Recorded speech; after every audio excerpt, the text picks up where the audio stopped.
So where do you think that that came from? Was that something that was modeled for you? Is it just something that was kind of innate? Were you always curious, or was there someone that inspired and kind of taught you how to be that initiative taking problem solver? Oh, it was my dad. My dad was the ultimate problem solver, um, and a hero. After rising in the ranks of the company that he worked for, all the way up to being plant manager, when the company announced a move out of state, it was his opportunity to step back, not travel with the company, because frankly, he didn't enjoy having risen that high in management. His favorite role was being a production line supervisor, right with the people who were making the products, the people that held the soldering iron in their hand. Those were his people. And so he declined the move and instead got another job, which he worked out through his retirement, and steadfastly refused any promotions as this product line manager. Well, just to show you, he was a problem solver too. And in fact, he became the patron saint of problem product lines. They would take him to the group of products where it was seriously behind schedule and the morale was horrible. And he would come in there and turn the group into a cohesive team that had a good time, loved their work, and did great work and got out their schedule all the way up to speed. Well, one of my favorite stories wasn't his team. I have so many on his team building, but one of my favorite one was his solution provider. In that role as being electronics assembler par excellence, he was called in to a small group of people who were building the very first RCA race computer. It was the very first computer that random accessed memory. It used a system that did not make it, but it was the precursor of the floppy disk, the precursor of the disk drive.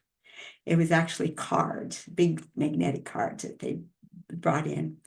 Well, so he with three other engineers who had designed the computer, the three of them built the first one. So he had the great day of standing back and saying, oh, so that's what a computer looks like after he'd finished constructing it. But the fun thing was there was a big demo scheduled for this new machine.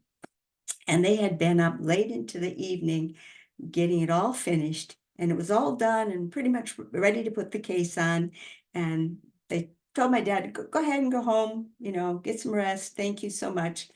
And so he did. He came back in the next morning. The case still wasn't on the machine and everybody was very long-faced. Oh no, what's going on? What's the matter? Well, it seems they were trying to put the case on. Someone dropped a screw and it fell down into the machine. And there it was sticking out you could see it under the bottom of the machine. The little squirrely part was sticking down below and the head was sticking up inside the case. And the tolerances of that machine that pulled magnetic cards in, read them and threw them out, pulled them in, was so tight that that little screw head would have gummed up it would have been ruinous.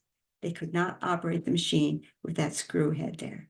You could see it from the top down. You could see it. They couldn't reach it. They tried sticky stuff on, tried reaching down with a magnet. They tried everything they could.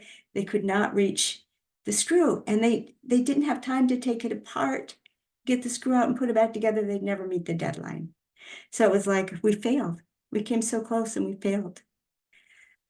My dad took a look at that and said, give me a break. No. He got out a wooden roller. This one isn't very visible because it's, let's scratch. Do I have a metal one that will show up better? Yeah, it was wooden. He reached underneath the case, boing, up into the screw. That's spectacular. The day was saved and the machine, they got to do their demonstration. Well, their demonstration was for Walt Disney, who wanted to buy the machine for the Enchanted Tiki Room. I don't know if you ever heard of this, but this was an amazing place. Viewers came in and sat on benches, and there were birds that sang and talked and everything all around you. There were these incredible animated physical creatures with it was so complex you couldn't believe it, and it was driven by this RCA race computer, the first computer ever built with enough power to do that. And Disney had this philosophy when he started building it. You're crazy, you can't build something like that. There's no computer that can even drive it. Walt Disney had the faith that if he built it, the computer would be ready in time. That was his magic.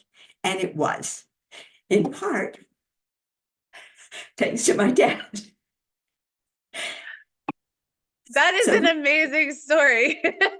And we got invited to the opening night of the Enchanted Tiki Room to a private showing of the show amongst all of the people that were involved. And, the whole family got to be there and see the first time that it was rolled out.